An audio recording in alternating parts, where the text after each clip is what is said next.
তো এই যমুনোত্রী ধাম, যমুনোত্রী ধাম base camp Janaki চটি।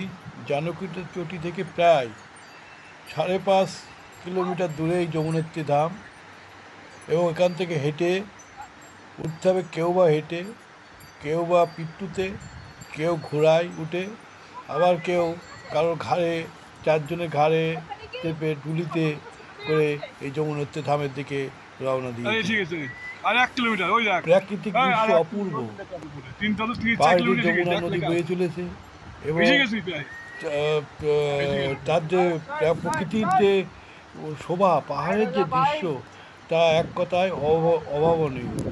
এবং এই রাস্তাটাই খুবই খাড়াই, সেই খাড়াই রাস্তা দিয়ে সকলেই হেঁটে চলেছে, দিচ্ছি। আমরাও সেই সঙ্গে যাচ্ছি যমুনোত্রী ধামের এসে গেছি উদ্দেশ্যে। প্রায় 3 দশমিক। জয় আর যমুনা 1 কিলোমিটার মাতা আছে, কি অসুবিধা জয়। নেই। এবং সকলেই, আর 1 কিলোমিটার। অনেক বৃদ্ধ দেখছি, অনেকে বাচ্চা দেখছি, তারাও এই সঙ্গে পায়ে পায়ে হেঁটে চলেছে যমুনোত্রী ধামের দিকে, মা যমুনা মাকে দেখার জন্য, জল সেই নেই, যমুনোত্রী মায়ের আশীর্বাদ পাওয়ার জন্য।